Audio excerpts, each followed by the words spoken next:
Hello, hello. Welcome, welcome to another edition of the Miss Texas Show with your co-host, Melissa Santana.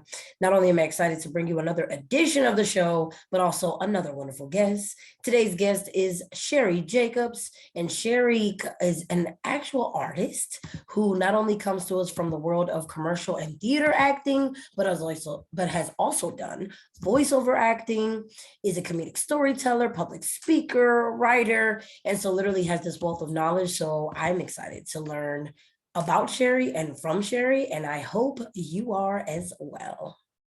The Miss Texas Show is a voice of hope for victims, survivors, advocates, and community leaders against gender-based violence to share their stories and resources.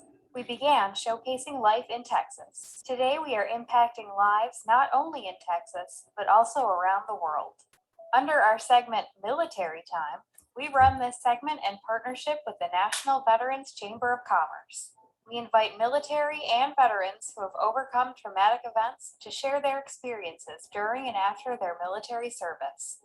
Under our beauty segment, we invite fellow pageant winners and contestants, artists, musicians, actors, models, and dancers, and last but not least, our survivor leaders from family violence, sex trafficking, sexual assault, stalking, and other traumatic events, who are ambassadors for these causes to share their lives and the impact they have made. To become a guest on our show, email us at msusatexas@gmail.com. If you would like to support victims and survivors of gender-based violence, make a tax-deductible donation to Hope Picks Global at www.hopeyxglobal.org. Hello, hello again, everyone. Welcome, welcome to another edition of the Miss Texas Show with your co-host, Melissa Santana.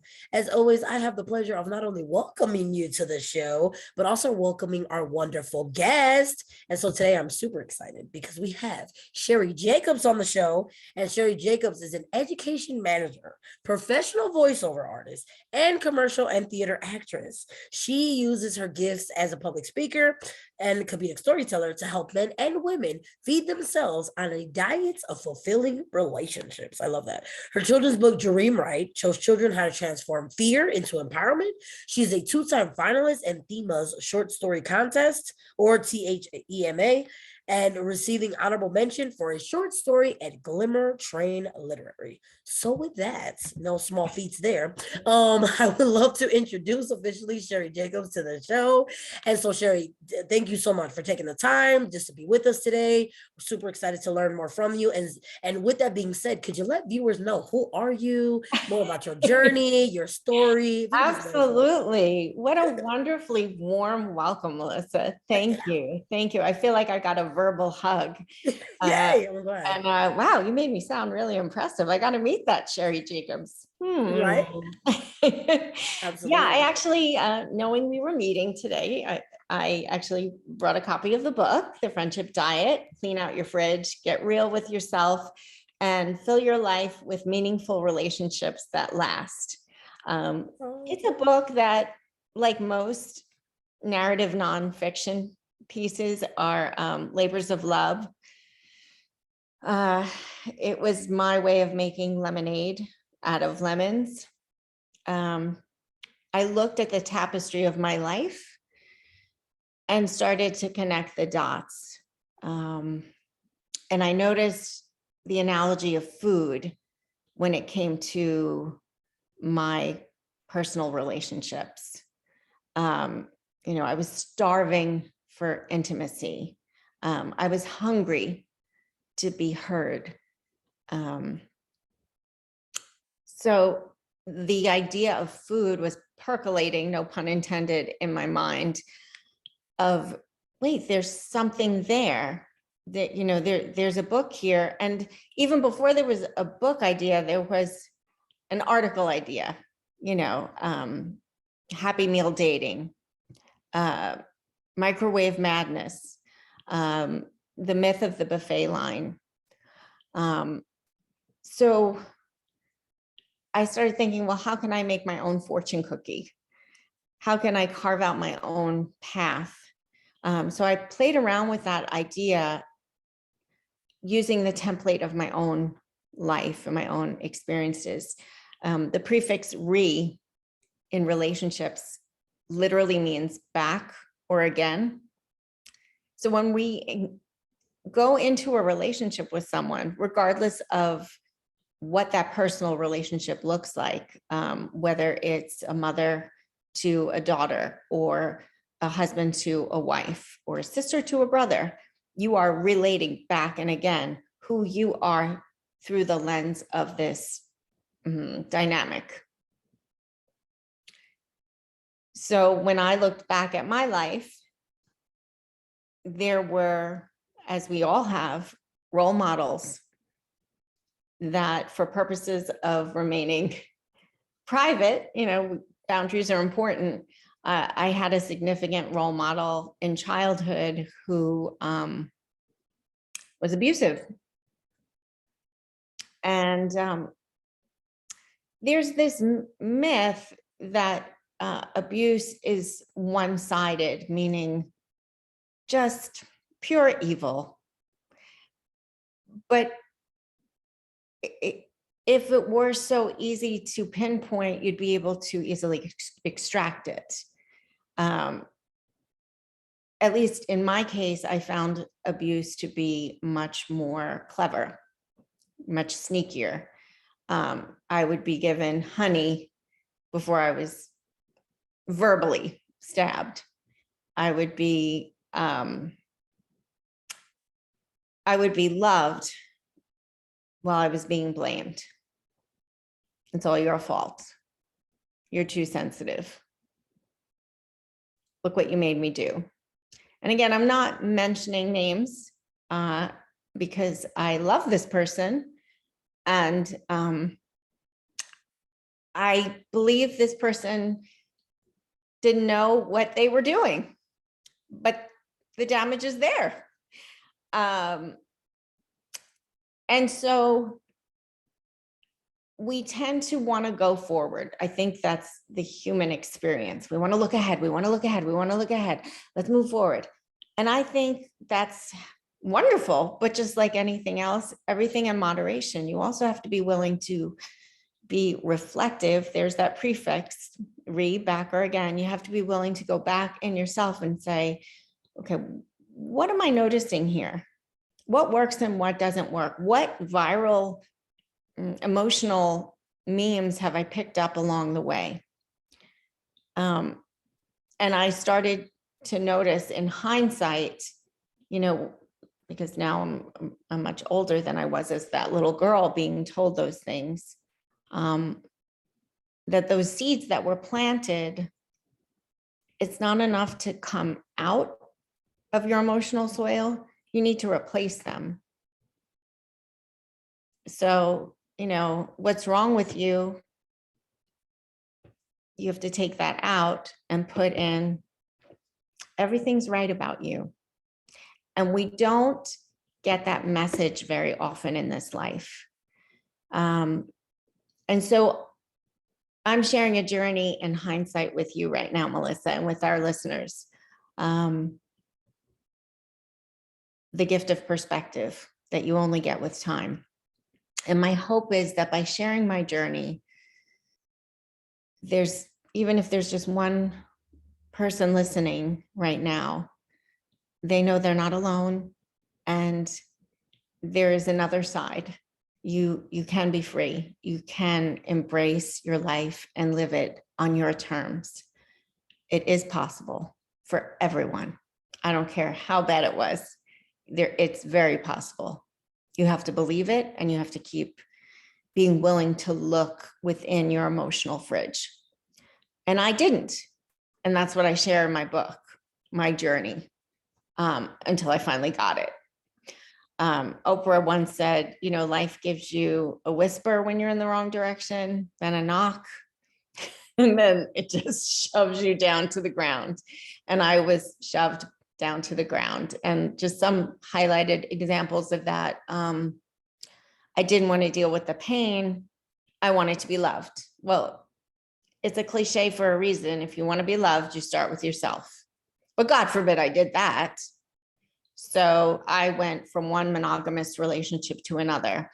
And if there was a whisper in the back of my head the whole time, it was, please love me, please love me, please like me. And that's a really dangerous space to be in. When you think you're not enough, the universe shows you exactly what you think. You're not enough. So you got to change that. But I didn't at the time. And I married young. And my first husband, he took his life. We attract what we are. He didn't love himself, and I wasn't in touch with myself, and I didn't love myself. We were a mess. We were perfect for each other for our journey to grow. And he, within a little over a year of being married, he had passed. And instead of getting real with myself and looking in the fridge, I didn't look in the fridge, Melissa. Didn't look. It was, can I please let me meet someone else? Please hold me. I don't want to be alone. From the frying pan into the fire. So I won't go into details, and it's all about privacy, but when you don't deal with it, the problem gets worse. And at one point I entered into a relationship with a man who, very much like my childhood abuser, was Jekyll and Hyde. Very sweet, and you don't want to mess with that person. Very sweet, you don't want to mess with that person. And I guess I was addicted to that pattern subconsciously. And it manifested very differently from my childhood person. But that same back and forth where you have emotional whiplash and you're walking on emotional and literal eggshells sometimes, where you don't know, is this person happy with me? Are they not? And you find yourself doing this contortion dance to please that person, which never ends well. And so, I finally had a wake up call. And again, without going into details, but I had to fall down and lose everything, really, spiritually, financially, to be able to get real with myself and face my fears, which was that I wasn't enough. And when I was willing to sit with that pain and, reflect and take time, only then could healing begin for me. It's funny, we run from things that are uncomfortable, but the very things we run from are the very things that are preventing us from growing and moving forward. So, it's almost like a spiritual Band-Aid of sorts, like just rip it off. It's going to hurt. But when you're compassionate with yourself, it's going to hurt for a lot less time. And that's the big takeaway for our readers that I've learned in this 49 years on earth, is that, well, two things: face and lean into that discomfort, because that's the only way you're going to grow. Don't avoid it. Don't hide behind it with things, with addictions, with avoidance behavior. And number two, be kind to yourself. Love yourself.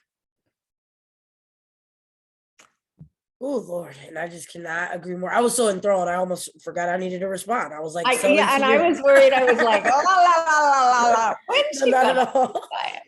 But it was just, I mean, incredible too, because I appreciate also like, what you lifted up at the end, but also just thank you for even sharing, any part of your story. Cause like you said, I mean, you don't always have to, you definitely don't. I mean, it definitely can provide healing, sometimes, but it can also always be triggering for us too, to like go back to those places, to revisit and to think about those things again. So, like I said, I appreciate any part that you shared, but also how you brought it back to it, because I mean, as you were saying it, that's what I was thinking. I was like, well, yep, it's a necessary part of our healing to definitely feel our feelings.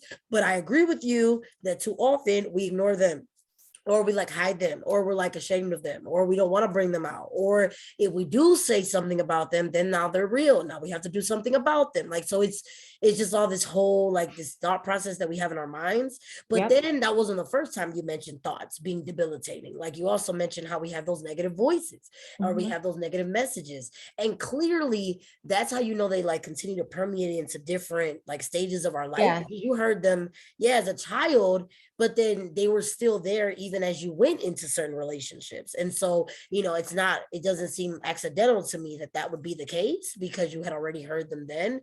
And so you're literally, and I agree. I also was so enthralled even back when you were talking about the prefix of re and having to reinvent, reflect, rethink. It was just, I agree, relationships do take those things. And so, Right. I mean, I definitely agree. But even taking it back from that first part, so like if we did go back to just, Yeah. childhood and all that, I mean, I agree. I just think childhoods are so formative in general, so I just think I really appreciated hearing that from you, and just how any experience you have, whether it's positive or negative, we're so influential at that point. You know what I mean? So naturally, like if I hear any like negative, I could still remember like some of the negative messages I got way louder than the positive ones. Like, so like I got so many, like for like 10 positive messages, that one negative message was like all I heard at some point. So yeah, that's what I was gonna ask you. Like, just like I'm sure you feel similarly, and I know you've worked on that, but just like how that was, like what that part of the process was like, and just having to do that reinvention that you spoke about. Oh my God, it was a mess. I mean, I'll tell you. Okay, so my husband took his life into, oh God, no, 1998. Okay. And I already had those messages. It's your fault. Da, da, da, da. So what do you think I did? It's your fault, Sheri. Yes, you're that powerful. Okay. So it was my fault that he took his life. I did this. If I had been this way, if I had been that way, la, la, la, la. So fast forward several decades, I had never seen a picture of my husband who took his life, because I was not wanting to lean in, because I was terrified. And I am living proof of going through that fear. So I worked with a therapist and I brought in his picture. I didn't look at it. My sister mailed it to me, and I went in and I was shaking like a leaf. I couldn't breathe. I said, no, I can't do it. I can't do it. I can't do it. I can't do it. I can't do it. I can't do it. I can't do it. And she said, you can do it. Think about all you have accomplished. And again, I can't give out personal things for some things, but I had been through, a lot of things, and, and accomplished a lot in my life. And with therapy, you learn about how so important it is to be compassionate and kind to yourself. So I did it, Melissa. I looked at the picture, and I'm telling you, he went from being this big, scary deity-like mystery that I had held for 2 decades to, oh my God, I miss him. I love him. And he was a kid, because I was a kid back then. I had grown, but in my head, he had stayed the same. We build things up and we forget that our perceptions and our life changes. Absolutely. It's not stagnant. He had died as a young man, but I could have been his mother at that point, looking at that picture. Right. And it was watching, it was seeing that picture. Now I have a beautiful relationship with him. I consider him my angel, and I'm able to talk about him without breaking down and crying, all because I leaned in. Mm. I leaned into vulnerability. I leaned into what if. Right. Absolutely. And I also heard what was interesting with, like you said, like how it went from this like deity, like you said, almost to kind of like that it almost like humanized the experience, which it wasn't before. So like it was more like this big old thought, it was more like something else. And so like it brought it back to that. Yeah. And that's what I'm hearing, like with a lot of the things you're saying, like these are that's the thing that I think sometimes we also do with our human experience. We often make it seem like it's not a human experience and that it's like it's above us, or it's like it's too much for us, or that like why am I possibly doing that, when it's like these are all normal things that humans do. Like we're actually programmed to do these things, and us fighting against that is how we fight against ourselves. Like we're like, oh no, I shouldn't be feeling this way, or this isn't the right reaction, I should let me get in line. And it's like, what? No, you're allowed to feel those things. You're allowed to feel however you want to feel for as long as you need to feel that way, and process it however you need to do. But I agree, it's like almost like you hadn't, not only just you but us in general, how we don't often give ourselves permission to just even like embrace that. And we almost but I could see why, because like you said, you had been carrying that, like that guilt, that shame, and then also just like the weight, really, and it had been incredibly heavy, like on purpose, which is crazy. Like it could have been lighter, but it just at the time it felt like this incredibly heavy thing. And if anything, we don't realize too, with those weights we continue to make them heavier, because we're not allowing them to get lighter, we're not dealing with them. And then we're the ones making them heavy, but we're like, what's happening? Like why is this, Yes. why does it feel that way? So Yes. And it's okay to face your fear. It's and it's okay to say that. It's okay to say no. I don't want to talk to you. It's okay to distance yourself from people who are, quote, family members, or who, quote, have done so much for you. It's okay to say, no, thanks. We tend to think, and I'll give an example. Right after he died, I wasn't dealing with it. I was beyond traumatized, as one would, but instead of accepting I'm traumatized and letting it flow, I actually stifled it. And I'm giving you an example of how important it is to not do what I am about to tell you I did, which is I called this therapist, and the secretary answered, and she said, "Is this an emergency?" Now I had just found my husband dead, just found him. Okay.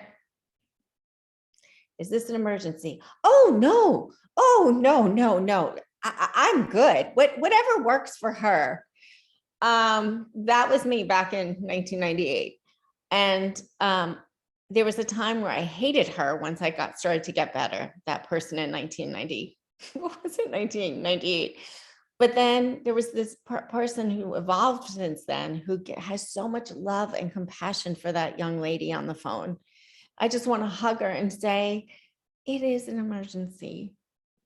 You are in pain, and you deserve to let this person's life be a little inconvenienced. Yes, you matter that much, and it's okay. And I love you for not being that person right now. Oh man. Well, agreed. And I think too often we don't, like communicate those things. But I'm also hearing too that, like, as you mentioned, that's why sometimes we have to like get to these, better places to assert ourselves better, because I think too often we don't, because we are feeling those things and we're so used to like putting ourselves last in those situations, not feeling like a priority. And so we often say that out loud, or like, or we'll do it with our actions, or we do it with the decisions that, we do make for ourselves, or, in our interactions with others. So it's just, oh, I agree. But I feel like that's why it's such a necessary part of the process to work on those things, because this is what it can lead to, is that better confidence, like better building of ourselves, and just really, and sometimes because of course we do need to rebuild though. I mean, that was something that like broke, a foundation that you had. I mean, it's like kind of like life was no longer what you knew it to be. So, I mean, you're definitely, had to recreate in that process and do all of those things. And I think what I found fascinating too about what you said is, without mentioning just like the relationships, it's just that in general, you're also having to break cycles. That's what I heard. So I heard that abuse happened as a kid, and all I heard was that it happened as an adult. And I just feel like it just is great to hear that now, you know, you're no longer there, but that when you were, it was this cycle that was happening. And so, Right. like, you had to recognize that you were even in it in order to break it. But that's what I'm curious about too. Like, do you remember when you finally realized you were there? Like, do you know exactly like what did that look like for you? And that goes back to that Oprah statement that I heard years ago, the God gives you a whisper or universe, whatever you believe in, then a brick, then an avalanche. You know, I thought my salvation from that abusive family member would be in my husband. You never, that's a horrible, getting back to the analogy, that's a horrible recipe. You will complete me. You will save the day. How much, that's so unfair to that person and to yourself and to the potential for your relationship. You got to be on independent terms. But of course, I didn't know that at the time. And so we married under this idea of, yeah, you're going to save me. But he was looking to be saved too, because we never dealt with our issues. And if you don't deal with it, it gets bigger. So when I was a young widow, I was 26 at the time, the universe just keeps throwing more lessons at you. You know, I was told by that abuser that I was being selfish and I needed to get over it. Enough is enough. And I internalized that. I deserved that. I should be over this. And I went back to work immediately, didn't take any time off. And, you know, your body has a way of speaking to you, whether you want to listen or not, you know. And my body developed all of these phobias because I wasn't dealing with the core issue. I became obsessed with safety. You know, is the door locked? Is the door locked? Is the stove on? Is it on? You know, all these little OCD things happen. And I hate to even put a label on that because we are the byproduct of the messages we continually tell ourselves in our brain, like grooves on a record. And we have the ability to change those grooves if we're willing to get uncomfortable again. So again, it's back to facing that fear and being compassionate with yourself. And no, that's not easy, but you know what? Neither is constantly putting Band-Aids on until there's like pus coming out of all your emotional cuts and you're not a happy camper. And I was a widow at 25 and I was engaged at 26.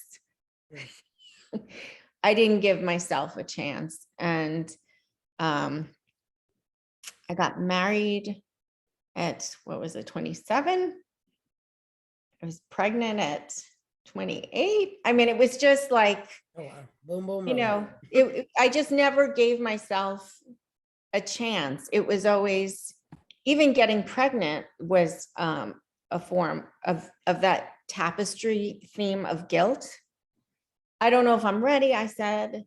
And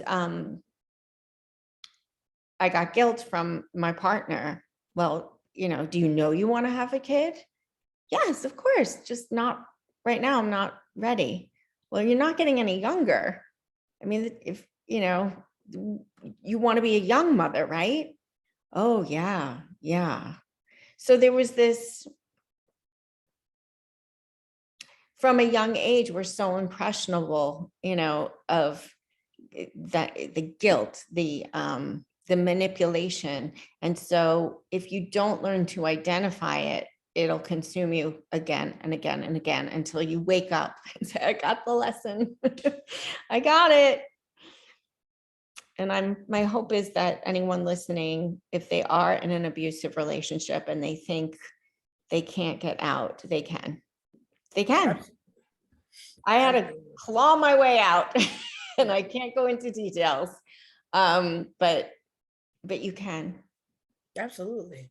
And I agree. And I just think too, what I heard you mentioning was about how the body keeps score, definitely, of each thing. And so like we can ignore it all we want to, but then it'll just come back in a different way. You'll hear it. And I appreciated how you coincided that with, like you said, the universe speaking. And I think it was actually you told me it was actually Oprah. I hadn't heard that quote from Oprah, that like apparently, like sometimes it'll tell you a whisper, then it'll be that. I hadn't heard that.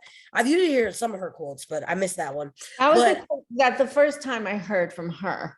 It may have right. been from someone else, but Yes, it exactly. always, I remember her verbally saying it on some TV Yeah, like show, and it just stuck with me. And absolutely. But I yeah, think that is very true though. And I mean, so now too often times we may not be in the position to hear the universe speaking to us, right. but it is certainly speaking. And I mean, I definitely think we get these different messages. Sometimes we like to ignore them, especially when we are in a new situation, or like because maybe it feels good. I mean, whatever reason it may be, it's fine. But I think sometimes, too often we can do that. So I love that now. I mean, you're able to see, like you said, the patterns that were there, like where the cycles were happening, how to break them, and how to really choose yourself. And so it sounds like now obviously you're in a totally different place, but just like, so I'm curious, like what does life look for you now? Like, you know what I mean? Like how Yeah. are you able to like use those positive thoughts? You know what I mean? How does it Yeah. look differently? How have you been just rediscovering yourself? Like what does life look like for you, over here? Thank you. Absolutely. I'm just so kind to myself now. I don't put myself down. And I'm very protective, not in a fearful way, but in a loving way towards myself. And again, it didn't happen overnight. It was a process. Like I said, I'm 49 now. It took a lot of heartache to get here. I don't want to sound like an infomercial, like I just filled myself with positivity. Like, no. But I meditate pretty much regularly, and that helps me see the forest for the trees a lot. And I can catch other people much faster, like the person who's angry in line. I'm like, okay, there's a whole story there. I'm able to observe instead of react as much. And what I'm doing these days is interesting. The first 40 years of my life were spent, well, not first 40, but most of them, when I was cognizant, were spent, please like me, please like me, please like me. I must have a relationship. I have to have a someone. I'm no one without a someone. And the past several years, I've been on my own, and I love it so much. And now I'm at the point where I think I'm ready to start dating, but you've really got to bring your game, because I'm worth all that in a bag of chips. And so is everyone else, but they have to realize it. And I can smell it when they don't realize it. And I can smell it when they're manipulative, and I can smell it when they're, insecure. And no one is perfect. I have plenty of stuff I need to, there's still fallout from, what's happened. But I've worked hard to get where I am, that I'm not, I want to be with someone who I find fulfilling. And I have that with my friendships. So if you're going to come in and be something more than a friend, that has to be earned over time. One of the things I talk about in my book is microwave madness, in terms of intimate relationships. And I use the analogy of food. When we want, let's say, oatmeal, you can make it on the stove and it'll taste good, right? You put in your vanilla, your cinnamon, sugar, whatever, raisins, or you can put it in the microwave. It'll be ready much faster in the microwave, but you're going to have cold spots and hot spots, and the consistency just won't be the same. The same is true for our intimate relationships. We want it fast. We want it fast. Come on. Where is this going? How do you feel about me? And I just think that's dangerous. I should know I did it several times. You really need to think things through and create those boundaries with someone, especially when you're getting to know them. And there was, Tracy McMillan, I think is her name. She's a TED Talk speaker. And she said something, I mentioned it in my book because I loved what she said. She said the first time something about her self-esteem she realized was when I was on the date, I was no longer asking, I hope he likes me. It was, how do I feel around him? What do I think about him? How does he make me feel about me? You know, you change the dynamic significantly when you ask that empowering question. And so, you know, I just recently went on a first date with someone yesterday, and he was the first guy that I'm like, oh, he seems great. He seems fantastic. Like, I haven't had that. I've met nice people, but not anyone I'd be interested in. And it's funny, you know, we talk about nobody's perfect. I like him.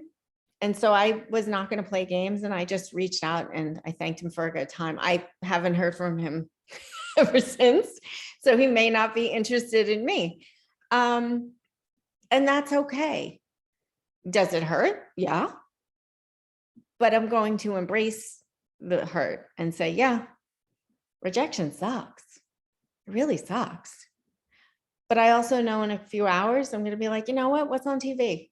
You know, I'm going to move on. I'm going to go back to, you know, my writing. I'm a regular writer on Medium. I'm going to see my friends. I'm getting together with a friend tomorrow night for dinner. Life will go on.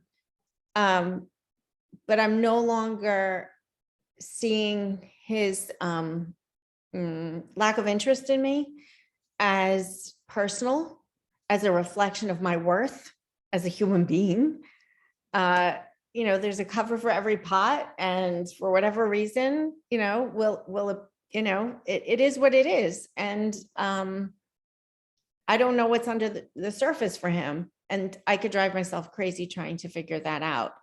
But the magic for me is knowing his reaction or lack of reaction, his silence, didn't trigger my self-worth. That's the magic. Amen. I definitely agree. And I just love that we're seeing the redirecting of thoughts like in action. So I just love it. That's why I brought it up. That's why absolutely. Oh yeah, and I caught it. Definitely caught it. Thank you. So like, yeah. definitely that, because I mean, I also think like even going back to what you said about the phobias. So like that's already fascinating right there. Like it's incredible that that is how you manifested your fear. Like literally there were fears. So you already had fears, and then like your body was like, all right, well, since you weren't dealing with them properly, I'm gonna go ahead and manifest them into these other fears. So Yeah. you're gonna escape me. And then, but then when you were able to redirect that and now go in the right place, like you said, now you're actually like protective of yourself. You know what I mean? Like what a wonderful way to like put that, you know, redirect that energy into the right place. Yeah. And so, and to now love yourself instead of like worrying for yourself, I would say, or whatever that, like being anxious for yourself and all those other things. But then even like you said, now agreed. I definitely think what I heard was I am appreciating my singlehood. And now if somebody's going to disrupt that or like, you know, disturb that, they need to be worth it. That's definitely what I heard. But I also think what's interesting is that with the man that you mentioned, see, what I heard was like, well, definitely his loss. But I also heard that, yeah, even if that might not have been the right one, I also think it's saying a lot about the energy you're putting out, though. It definitely showing to me, if anything, that you're getting closer to what is for you because you're no longer like attracting these negative energies. So I also feel like, yeah, maybe it didn't, but actually what I heard more than anything was that I was like, well, I feel like it's clearly working. You know, you're radiating nice, and you're like you said, you actually were able to attract fantastic, which has not always been great. He was he seemed great. I thanked him. I said, thank you for a normal and fun first date, because it was. I said, this is normal. I haven't had, I mean, part of the friendship diet, I write about my dating escapades, and I'm actually thinking about collecting all my real experiences and putting them into an anthology, just of the things that I've experienced on first dates. I'm like the one-hit wonder. It's a comedy show, like just the things that, and there's something very healthy about when things don't work out, finding humor in it. Mhm.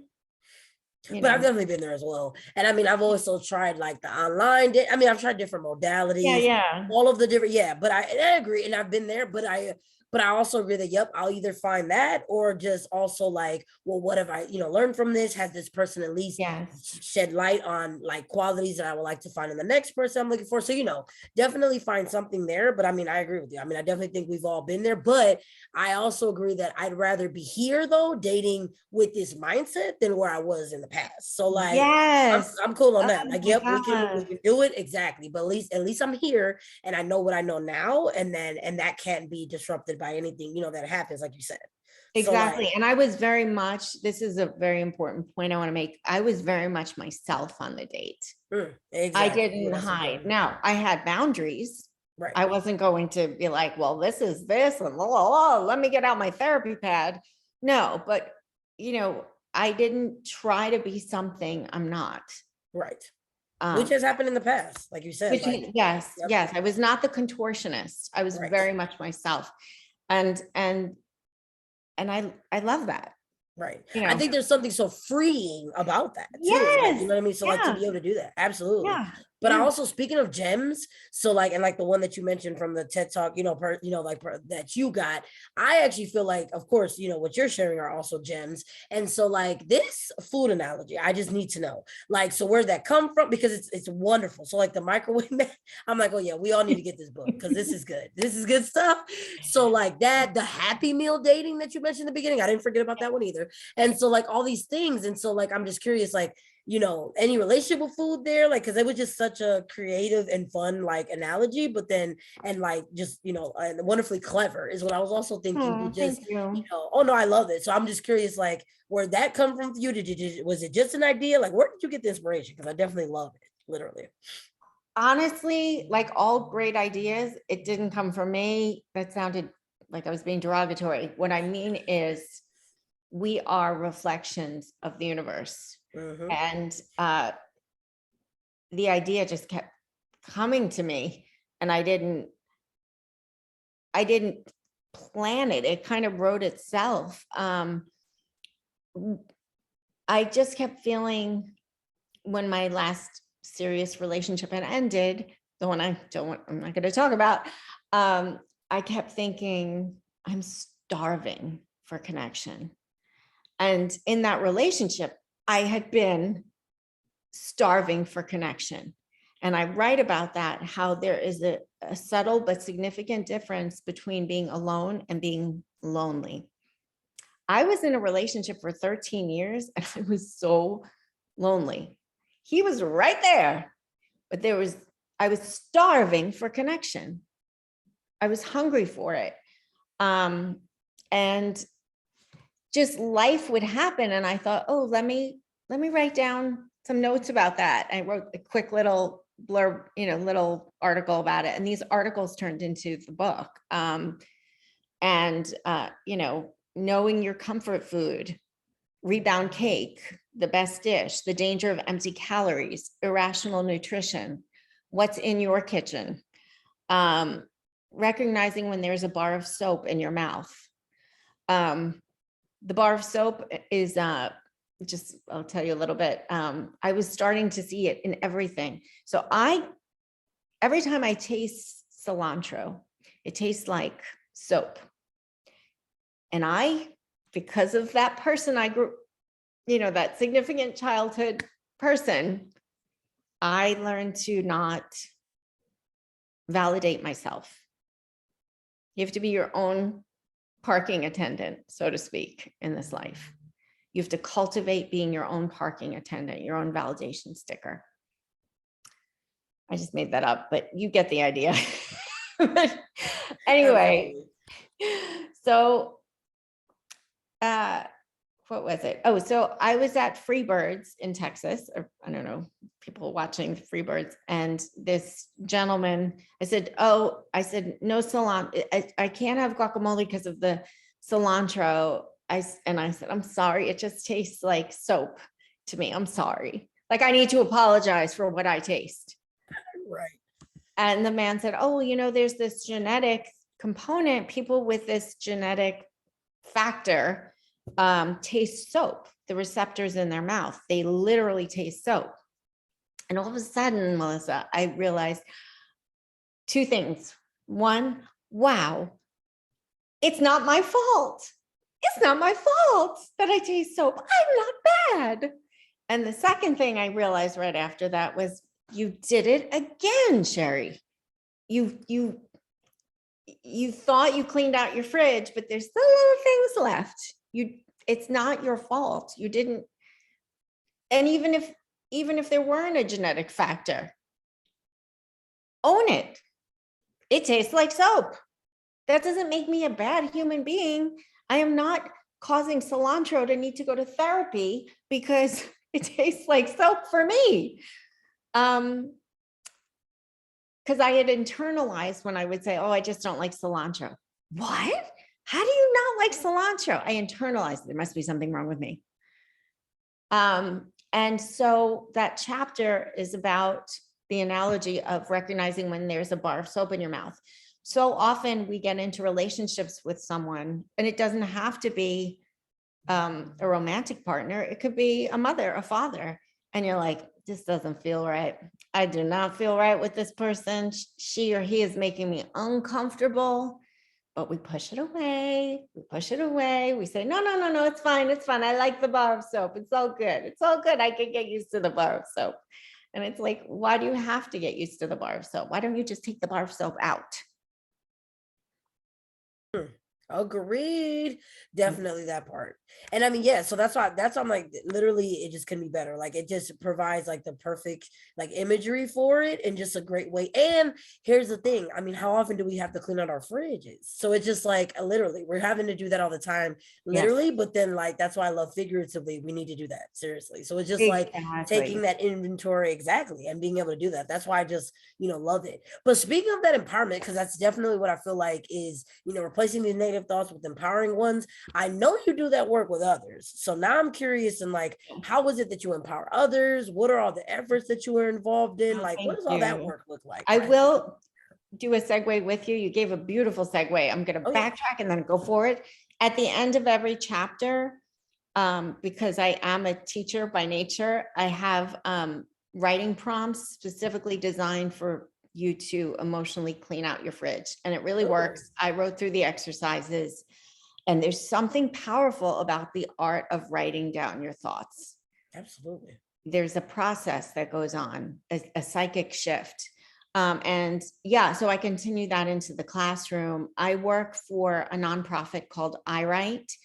I run their education programs. I create the curriculum and work with the kids. And I just finished a summer camp with the kids. They were ages 8 to 12. And it was so rewarding to watch these children tell their stories. They were scared at first, but then they started to open up. And I tell the kids, and if anyone is listening and is a parent or is an aunt, uncle, a role model, your words matter. You are a magician, whether it's with your pen, that's a sword or magic wand, or with just your verbal words. You are a magician. When you tell a child that they can write, when you tell a child, I believe in you, when you tell a child you are capable of great things and you are great just the way you are, it transforms another soul. And that's what I get to do. I get to transform souls. It doesn't get better than that. So we work with students on getting them excited about writing by telling their stories. And every year we have a contest that kids can enter to get professionally published with a different theme. So we're getting ready for our next one. We're in our 14th year and the theme is sports. So I just finished another camp on Monday, and I was teaching curriculum about sports, and a lot of the kids who signed up for the camp, they were more inclined to be artists or writers, much more introspective. And I got a lot of pushback. Well, I don't like sports, Miss Sheri. I don't.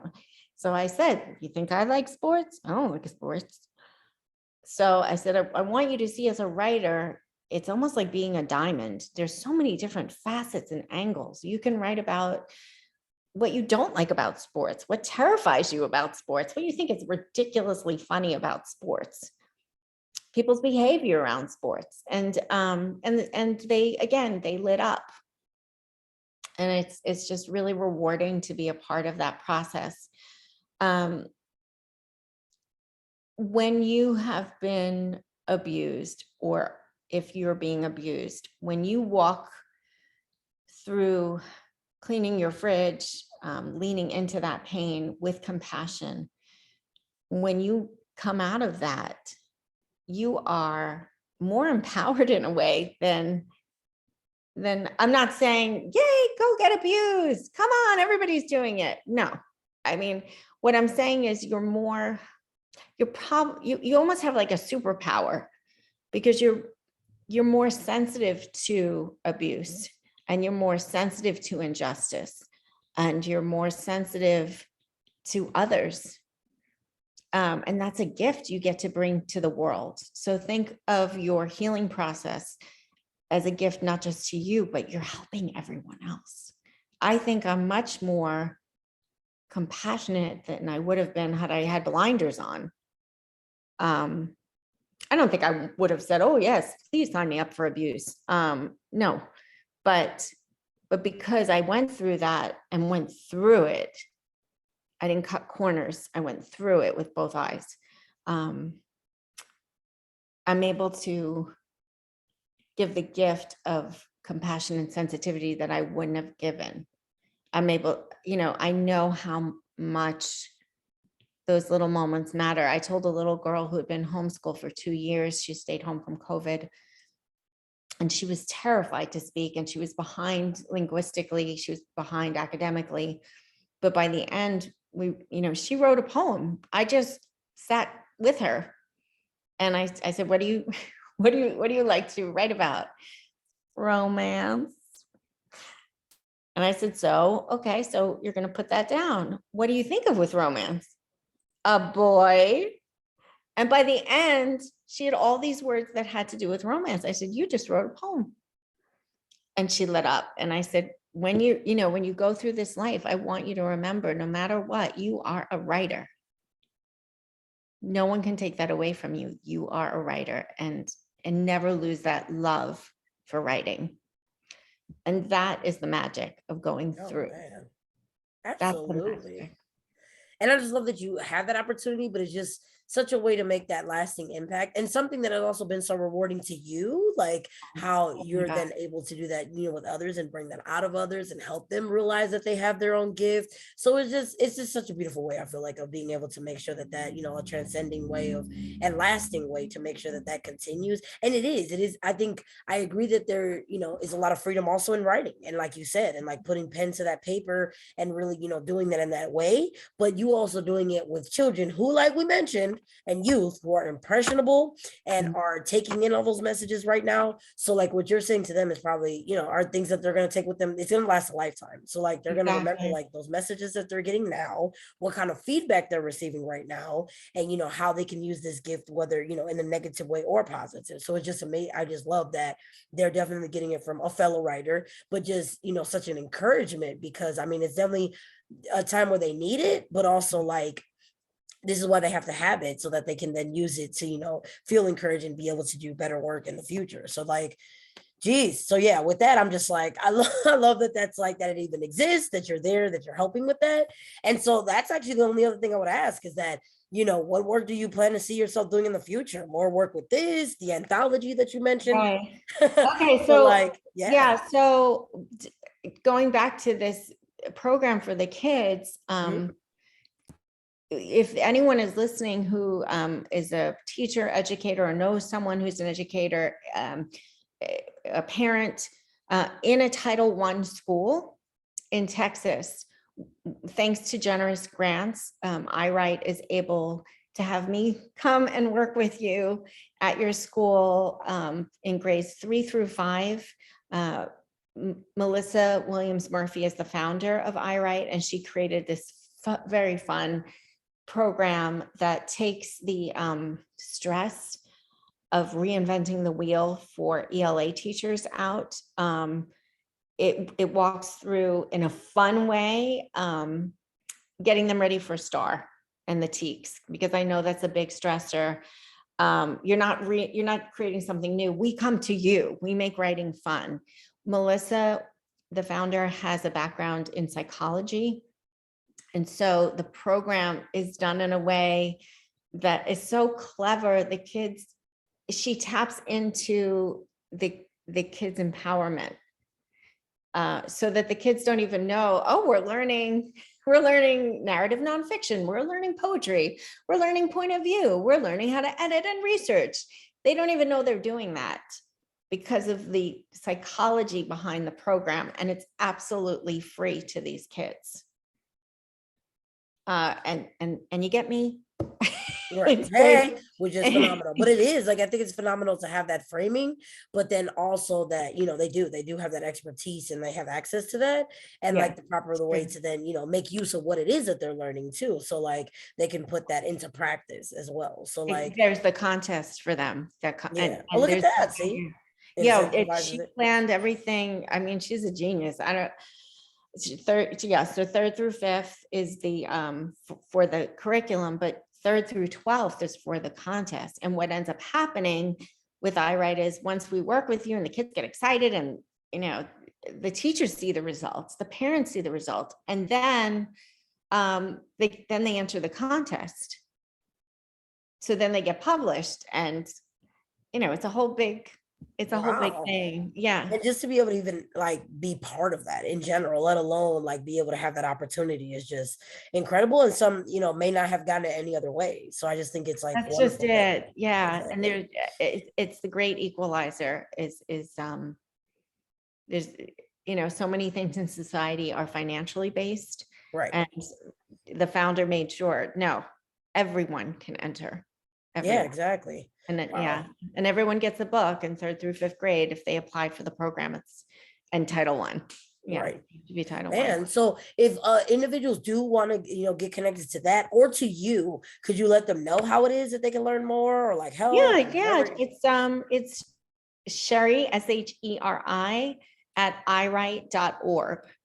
So they would contact me, and I would ask them information like, okay, so what school is it? Is it for your son?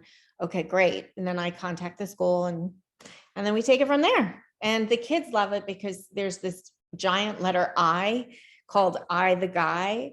He's over 7 feet tall. He comes with me on the tours, and the kids get so excited. And he's a writing mentor for the kids. Hi, boys and girls. Today, I'm going to tell you about how I lost my eyeball. And so the kids see modeling, and they're like, oh, I want to lose my eyeball. I want to write, it's really engaging and interactive. And I'm just grateful to be a part of it. What I'm doing for myself to answer that.